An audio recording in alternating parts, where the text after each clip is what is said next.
Nos dias de Herodes, rei da Judéia, houve um sacerdote por nome de Zacarias, da tribo de Abias. Sua mulher se chamava Isabel, e ambos eram justos diante do Senhor e seguiam todos os mandamentos de forma irrepreensível. Um dia coube, por sorteio, a Zacarias oferecer incenso diante do altar do Senhor. Toda a assembleia do seu grupo esperava-o do lado de fora. A palavra de Deus vai nos dizer que quando Zacarias oferecia incenso, um anjo do Senhor aparece diante da direita do altar, aquele que assiste diante de Deus, Gabriel, e fala assim para ele que ele vai ser o pai daquele que virá preparar o caminho do Senhor. Sua oração foi ouvida. Tu vais ser o pai daquele que virá preparar o caminho do Senhor. E ele fica duvidando, ele fica incrédulo como isso vai acontecer, já que eu sou de idade avançada, eu já sou idoso, a minha esposa também já é de idade avançada. E para completar, ela é estéril. Como tudo isso vai acontecer? Então o anjo diz assim para ele: olha, já que tu não crestes na palavra de Deus, já que tu não crestes na promessa de Deus, tu vai ficar mudo até o dia que a criança nascer, A palavra de Deus vai nos dizer que a assembleia do seu grupo o esperava do lado de fora, já estava preocupado, já estava imaginando que Zacarias tivera algum tipo de visão ali dentro do templo por conta que tinha demorado por demais, E quando Zacarias sai para fora, sai mudo, sai sem poder falar, eles confirmam essa dedução que eles tiveram, A palavra de Deus vai nos dizer que esse mesmo anjo, o anjo Gabriel, aquele que assiste diante de Deus, vai até uma determinada cidade, a cidade de Nazaré, e se apresenta diante de uma virgem desposada com um varão chamado José, da casa de Davi. E o anjo chega até ela e faz a anunciação, pergunta se ela quer ser a mãe do Senhor, a mãe do Salvador. No primeiro momento, a Virgem Maria fica assustada. E a Virgem Maria diz assim: olha, como tudo isso vai acontecer, já que eu não conheço homem algum. Vale lembrar que o casamento judaico é dividido em duas fases. E só é concretizado quando termina a segunda fase, se conclui a segunda fase. E a Virgem Maria só tinha passado pela primeira fase com São José, Então ela não tinha oficializado nada ainda, Por isso que ela diz: eu não conheço homem algum, eu não tenho compromisso com homem algum, Então o anjo diz assim para ela: olha, a sombra do Onipotente virá e te cobrirá, e a criança que nascer de ti será filha de Deus, será filho de Deus, Tu conceberás e darás à luz um filho e lhe porás o nome de Emanuel. Na verdade, que fala Emanuel é lá em Isaías, O profeta Isaías vai narrar, E ela diz sim à vontade de Deus. Ela diz assim: faça-se em mim segundo a tua palavra, Naquele mundo antigo, a sociedade judaica era uma sociedade extremamente puritana, Se uma pessoa fosse pega adulterando, ela seria apedrejada em praça pública, Então a Virgem Maria ia ter um determinado filho sem um suposto pai. Ela não sabia se São José ia aceitar ela ou não, Ela sabia que ela poderia ser apedrejada, mas, antes de tudo, ela sabia que isso veio de Deus. Esse projeto veio de Deus, Isso é plano de Deus. Então ela confiou naquilo que Deus quis para ela. Ela disse sim à vontade de Deus. Nós também somos convidados a dizer sim à vontade de Deus. por mais que o caminho esteja, não dê para ver muito além, por mais que as coisas estão indo mal, que tudo está indicando que não vai dar certo, mas se Deus disse, não há razão para dizer não. Se foi Deus que prometeu, nós temos que seguir em frente.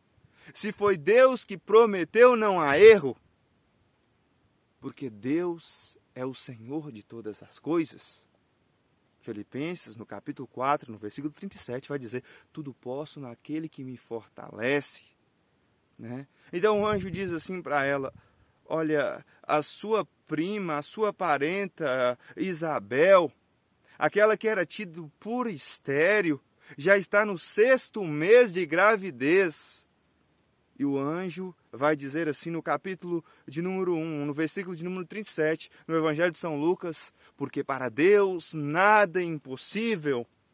Se eu creio verdadeiramente que Deus para Ele nada é impossível, que Deus é Deus de verdade, então eu devo confiar nos seus projetos, eu devo confiar nos seus planos, porque se eu estou no caminho do Senhor, não há erro. Ele diz: eu sou o caminho, a verdade e a vida. Ele é o caminho da verdade, ele é o caminho da vida. Né? E a Virgem Maria disse sim. Né? A Virgem Maria disse sim à vontade de Deus. Né? E a palavra de Deus vai nos dizer que ela foi apressadamente para ajudar para as montanhas de Ai-Carim, para a casa de sua prima Santa Isabel. Né? E quando ela chega na casa de sua prima e saúda, o bebê estremece no ventre de Santa Isabel. E Santa Isabel diz assim: de onde me vem esta honra de vir a minha mãe do meu Senhor? Pois assim que a tua saudação chegou aos meus ouvidos, a criança estremeceu no meu seio e eu fiquei cheia do Espírito Santo. São João Batista foi aquele que foi o primeiro que foi batizado no Espírito Santo. Ele foi batizado no Espírito Santo ainda no seio materno de sua mãe, né? E a Virgem Maria diz assim, ó: minha alma engrandece ao Senhor. O meu espírito exulta de alegria em Deus, meu Salvador, porque olhou para a humilhação de sua serva. Por isso, desde agora, todas as gerações me proclamarão bem-aventurada, pois o Todo-Poderoso fez grandes coisas em meu favor. Santo é seu nome. Sua misericórdia se estende de geração em geração para todos aqueles que o temem. Manifestou o poder de seu braço, desconcertou os corações soberbos, derrubou dos tronos poderosos e exaltou os indigentes, despediu de mãos vazias os ricos, acolheu a Israel, seu servo, lembrando da sua misericórdia, conforme prometera a nossos pais em favor de Abraão e sua posteridade para sempre. A palavra de Deus vai nos dizer que a Virgem Maria fica na casa de sua prima cerca de 3 meses, depois volta para sua casa. Né? Agora eu vou passar um pouquinho para frente.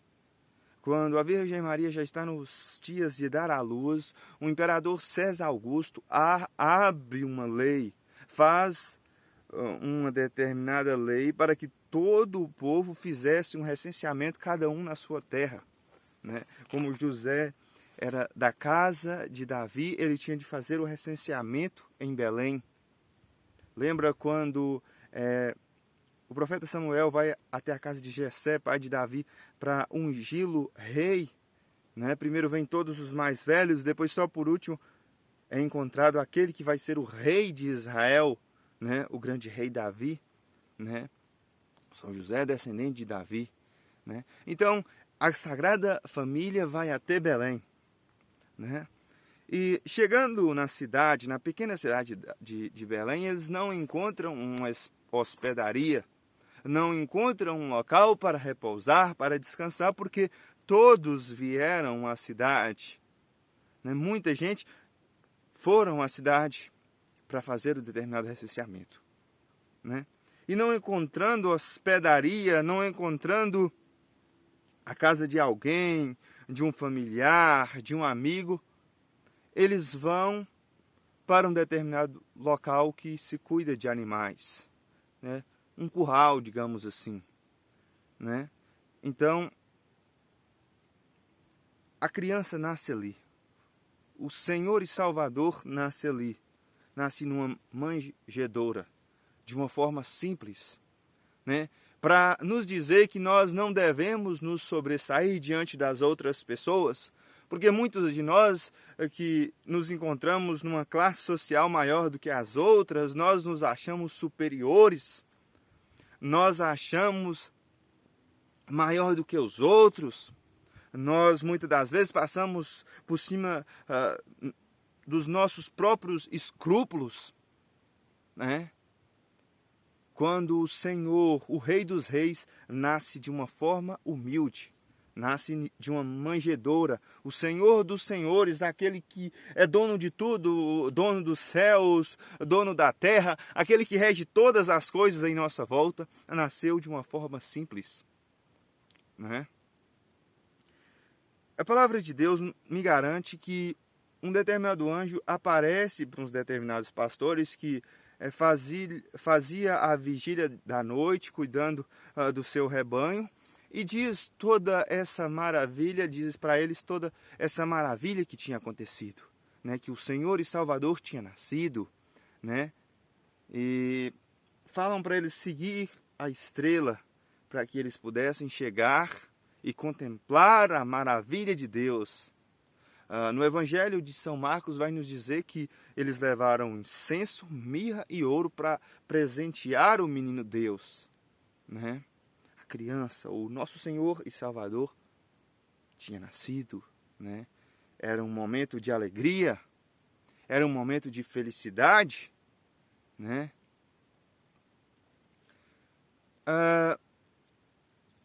Quando a criança completa 8 dias de nascido, então a Virgem Maria e São José levam ao templo em Jerusalém para apresentar no templo, para fazer a determinada oferenda de animais, né, conforme a lei de Moisés. Eram pessoas que seguiam toda a lei judaica, né? Eram homens e mulheres fiéis ao Senhor. Eles eram extremamente fiéis ao Senhor. Então vai apresentar a criança. Quando um menino nascia, era no 8º dia de nascido. Já uma menina era com 40 dias, né? Então eles vão ao templo. A palavra de Deus vai nos dizer que um determinado profeta, um profeta chamado Simeão, impelido, movido pelo Espírito Santo, vai até o templo, vai ao encontro da Sagrada Família para ver a grandiosidade do nosso Senhor Jesus Cristo. Então, quando o profeta encontra a determinada criança, o nosso Senhor, pega nas mãos e profetiza, diz assim: olha, meus olhos viram a salvação. Agora, Senhor, pode despedir o seu servo, porque os meus olhos viram a salvação que preparaste para todo o seu povo, né? E diz assim: essa criança será motivo de soerguimento para muitos homens em Israel e motivo de queda para muitos homens em Israel. Ou seja, aquele que crê nas suas palavras, aquele que seguir as suas palavras, aquele que seguir o seu caminho será salvo. Vai ser soerguido, vai para o rei, para os céus, vai para o lado do Rei dos Reis, o Senhor dos Senhores, o Deus Todo-Poderoso. Mas aquele que não ouvir a sua palavra, aquele que não seguir a sua palavra, aquele que não der ouvido às suas palavras, será motivo de queda, ou seja, vai para um local indesejável. Um local que muitos nem acreditam que existe. Um local que há choro e ranger de dentes, né?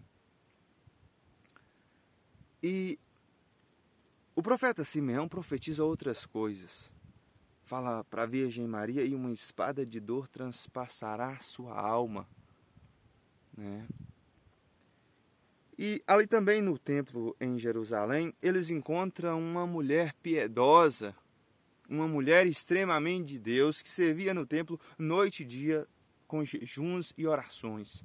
O nome dessa mulher é Ana, né? Ana, filha de Fanuel, da tribo de Azer, que ali se encontrava com 84 anos, que depois que ficou viúva, foi para o templo, viveu 7 anos com seu marido, depois fica viúva e vai para o templo servir ao Senhor. E diz assim também, olha, Senhor, pode despedir a tua serva, porque os meus olhos viram a tua salvação, né? E ela fica feliz, porque o próprio Deus tinha prometido para ela que ela não morreria antes de ver a salvação, né? E o nosso Deus é um Deus que cumpre com as suas promessas. Ele não é filho do homem, em outras traduções. Ele não é filho de Adão para que minta. Ele não é filho do homem para que se retrate. Por acaso ele faz e não cumpre? Por acaso ele diz e não faz? O nosso Senhor é o Deus que cumpre suas promessas. Ele não é Deus de mentira. Ele é o Senhor dos senhores, o Senhor da verdade. Ele mesmo diz, eu sou o caminho, a verdade e a vida. Todo aquele que me segue não perecerá, mas terá a vida eterna. E terá vida em abundância, né? Agora eu vou pular para frente um pouco a história. Agora o nosso Senhor Jesus Cristo, o menino Jesus, se encontra com 12 anos, né?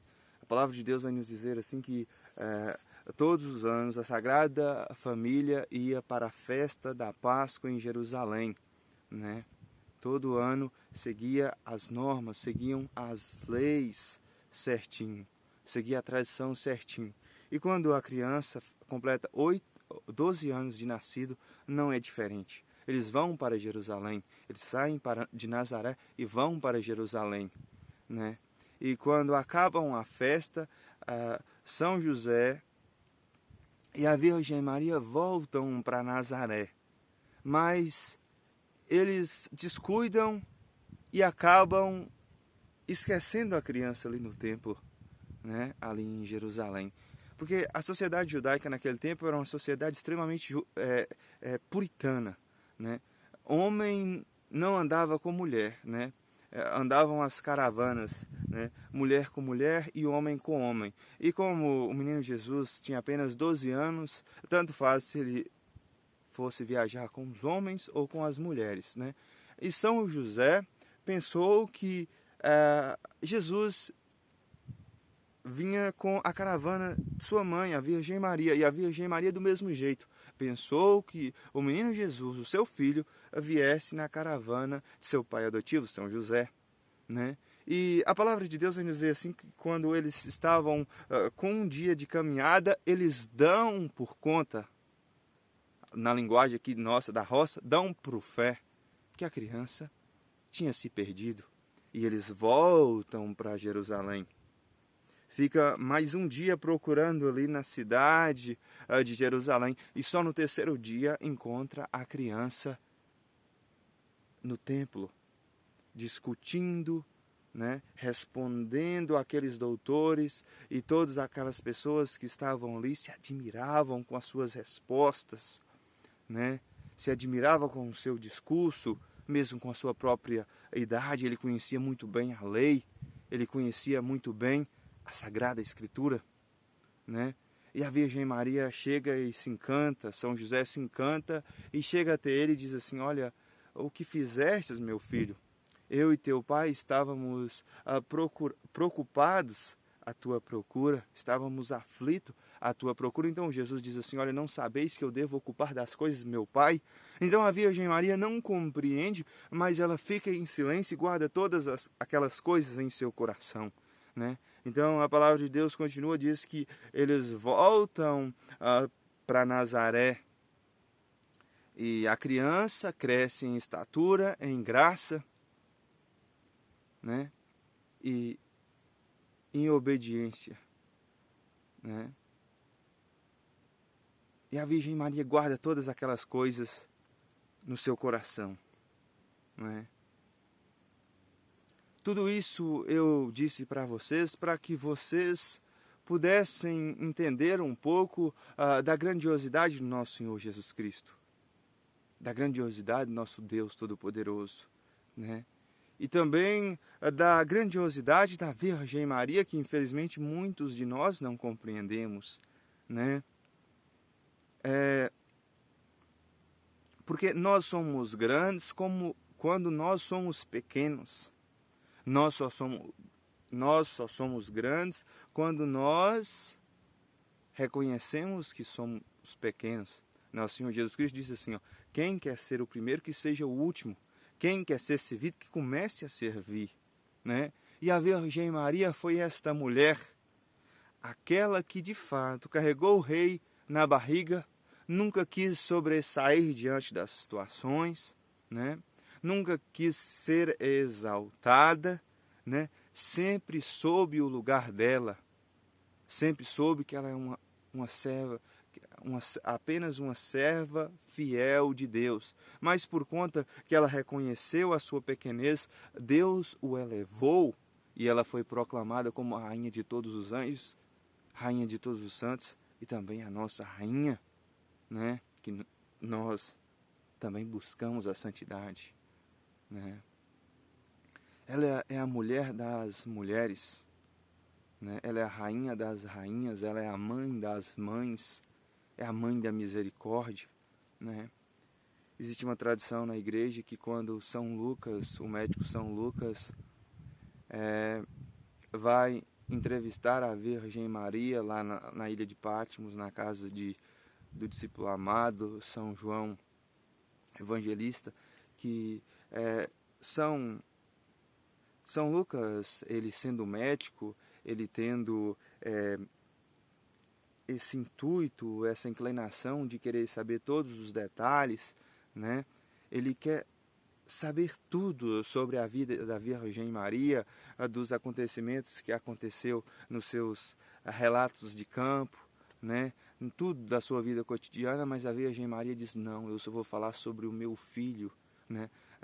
São Lucas quer saber também da vida de São José e a Virgem Maria, não, eu só vou falar sobre o meu filho. Tanto é que toda vez que está falando da Virgem Maria, também está falando do menino Jesus. Em nenhum momento ela quis sobressair, né? Ela é a mulher do silêncio, né?